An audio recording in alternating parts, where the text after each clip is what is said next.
SR Nagar లో మానవత్వాన్ని కలిచివేసే ఘటన వెలుగు చూసింది. మానసిక సమస్యలతో బాధపడుతున్న కూతురు తన వృద్ధ తల్లిని రాడ్తో కొట్టి హతమార్చింది. ఎస్ఆర్ నగర్ పోలీస్ స్టేషన్ పరిధిలో గల లీలానగర్ లో 40 ఏళ్లుగా విలాస్ అనే మహిళ తన కూతురు మాధవితో కలిసి ఉంటోంది.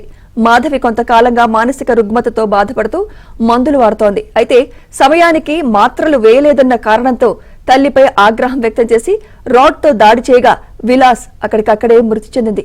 స్థానికుల ఫిర్యాదుతో ఘటనా స్థలానికి చేరుకున్న పోలీసులు మాధవిని అదుపులోకి తీసుకున్నారు. కేసు నమోదు చేసి ఆమెను అరెస్ట్ చేసి రిమాండ్ కు తరలించారు. అక్కడ అనుకుంటా ఈ అమ్మాయి పొద్దున ఇంకా ఫుల్ అడ్రస్ చెప్తారు.